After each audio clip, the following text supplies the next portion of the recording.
नमस्कार दोस्तों, आज की इस सेशन में हम बात करेंगे Newton's universal law of gravitation के बारे में।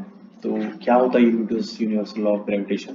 सबसे पहले तो इसका स्टेटमेंट जान लेते हैं कि ये कहता है कि according to this theory every object in the universe attracts each other. मतलब जो भी वस्तुएं, जो भी ऑब्जेक्ट्स, जो भी कुछ चीजें इस यूनिवर्स में है वो एक दूसरे की प्रति आकर्षण रखती है, एक दूसरे को खींचती है एक दूसरे की ओर। This force is directly proportional to the product of masses. और जो ये फोर्स है जो एक दूसरे को एक दूसरे के समीप खींच रहा है, नजदीक खींच रहा है, वो डायरेक्टली प्रोपोर्शनल होता है product of masses of those two objects, और इनवर्सली प्रोपोर्शनल होता है उन दोनों के डिस्टेंस के बीच में। तो देखते हैं क्या होता है ये। देखिए यहाँ पे हमने दो ऑब्जेक्ट्स लिए हैं। जो पहला ऑब्जेक्ट है उसका मास होगा m1, दूसरा ऑब्जेक्ट है उसका मास होगा m2, और दोनों के बीच में जो फोर्स लग रहा है वो होगा F एंड F, और दोनों के बीच का जो डिस्टेंस है वो होगा d। तो ये लॉ क्या कहता है? F is directly proportional to m1 and m2 and inversely proportional to d square। मतलब डायरेक्टली प्रोपोर्शनल होगा किसके? m1 और m2 के। मतलब m और m2 क्या है? Product of masses of those two object. ये जो ऑब्जेक्ट है इनके जो मासेस है, इनका जो प्रोडक्ट है वो किसके डायरेक्टली प्रोपोर्शनल होगा? वो फोर्स के डायरेक्टली प्रोपोर्शनल होगा। मतलब जितना ज्यादा मास होगा, जितना ज्यादा मास होगा उतना ज्यादा फोर्स होगा, जितना ज्यादा मास होगा उतना ज्यादा फोर्स होगा। मास को डबल कर दिया, फोर्स भी डबल हो जाएगा, डायरेक्टली प्रोपोर्शनल। ठीक है। और क्या कहता है? Inversely proportional to distance between them. मतलब जितना ज्यादा डिस्टेंस होगा उतना ज्यादा फोर्स कम लगेगा। मतलब फोर्स की जो इंटेंसिटी होगी वो कम होगी। एक एक पार्टिकल यहाँ पे है और एक पार्टिकल यहाँ पे है, और दोनों के बीच का जो डिस्टेंस है वो बढ़ रहा है, तो फोर्स क्या होगा? वीक होता जाएगा। We will see why did Newton assume inverse square dependence on distance in his law of gravitation। तो उन्होंने न्यूटन ने इनवर्स स्क्वायर डिपेंडेंस क्यों मेजर किया या फिर उसे क्यों अज्यूम किया तो हम जानते हैं। तो लेट अस कंसिडर, यहाँ पे हम लिख सकते हैं आंसर की तरह, let us consider N object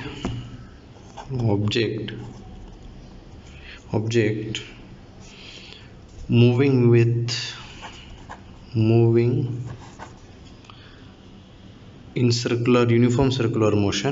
in uniform circular motion।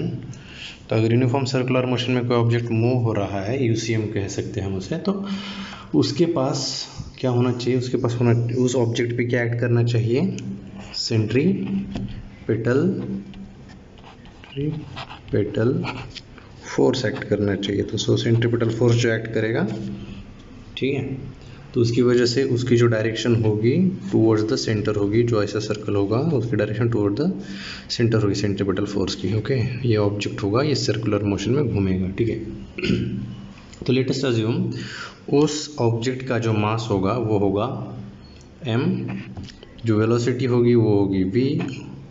Okay, और जो रेडियस होगी, रेडियस ऑफ द सर्कल जो होगी वो होगी r। सो ये क्या है?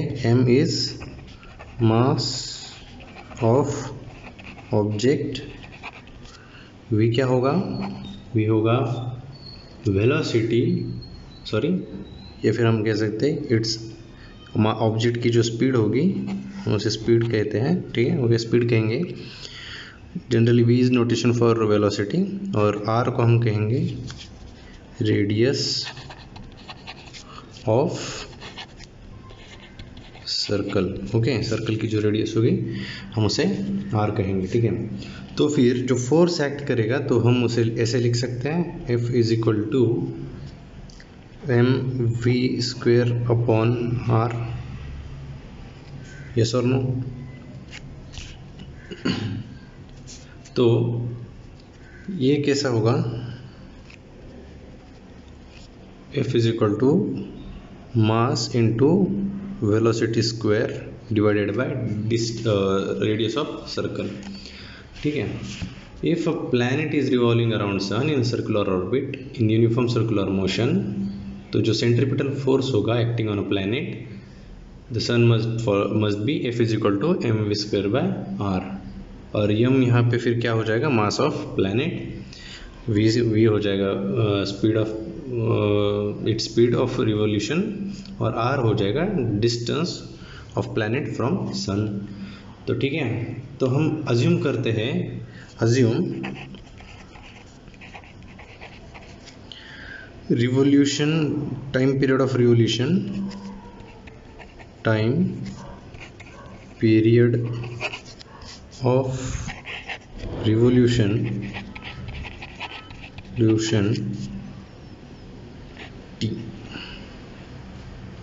टी अज्यूम करते हैं। ठीक है, सो हमारे पास एक फॉर्मूला है जो हमने 9th स्टैंडर्ड में पढ़ा है, speed is equal to distance travelled upon time taken, okay. ये जो टाइम लिया जाएगा डिस्टेंस ट्रैवल करने के लिए वो होगा, सो हम इसे ऐसे लिख सकते हैं, डिस्टेंस कितना ट्रैवल कर रहा है, ये सर्कल है, इसी में घूम रहा है, तो ये डिस्टेंस हो जाएगा सरकमफरेंस, और सरकमफरेंस का क्या होता है 2 पाई आर, या फिर और पाई डी होता है, तो हम ये लेंगे, तो ये लेंगे 2 पाई आर। क्यों लेंगे आर, क्योंकि हमें आर चाहिए, इसलिए टी, टाइम टेकन यहाँ पे अज्यूम किया है टी, ओके। तो अभी ये फॉर्मूला तो स्पीड का मिल गया हमें, तो हम इसे पुट करेंगे हमारे इक्वेशन में। हमारा इक्वेशन ये रहा है हमारा इक्वेशन यहाँ पे, तो मैं यहाँ पे लिखता हूँ, एक न्यू पेज पे लिखता हूँ, तो F is equal to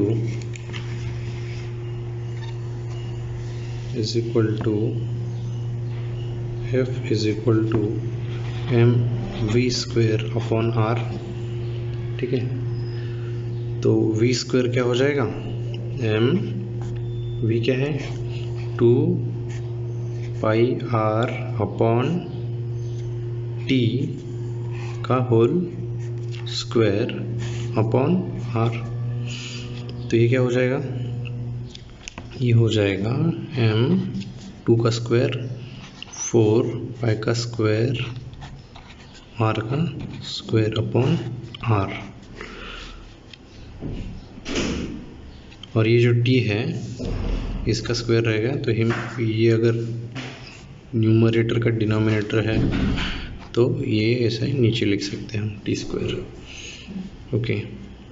then ये आर और ये आर सेम है, तो ये और ये कटेगा, तो आएगा M 4 pi square R upon T square, okay. हम इसे मल्टीप्लाई करेंगे और डिवाइड करेंगे आर से, आर स्क्वायर से, मल्टीप्लाई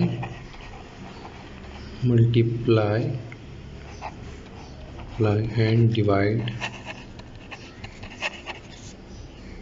बाय आर स्क्वायर। तो क्या मिल जाएगा, एफ, ये एफ है, F is equal to 4m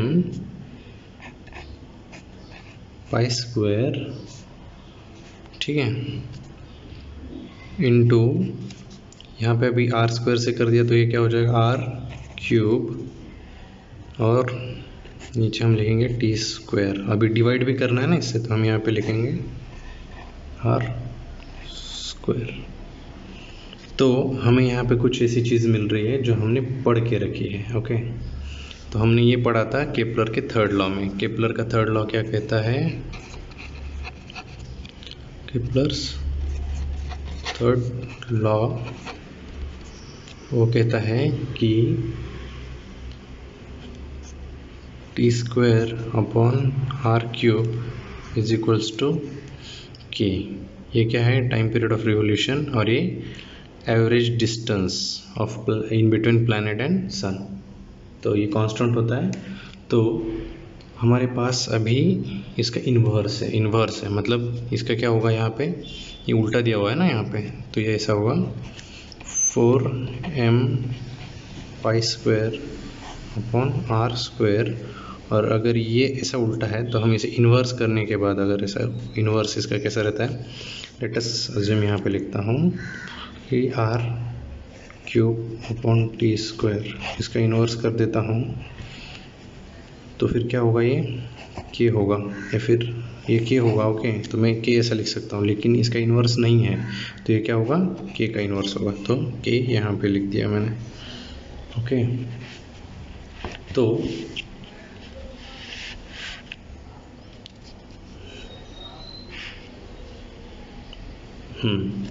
हम देख सकते हैं अभी इसमें से 4 पाई स्क्वायर के और मास ऑफ प्लैनेट क्या होगा, कांस्टेंट होगा, मतलब ये जो न्यूमेरिकल वैल्यूज है ये कांस्टेंट होगी। तो मैं यहाँ पे लिखूँगा but 4m pi square upon K equals to constant. तो मुझे क्या मिला, f is equal to constant into 1 upon R square. therefore f is equal to f is directly proportional to 1 upon r square, hence the proof। ये आप चाहो तो pause करके लिख लो, ठीक है। ओके।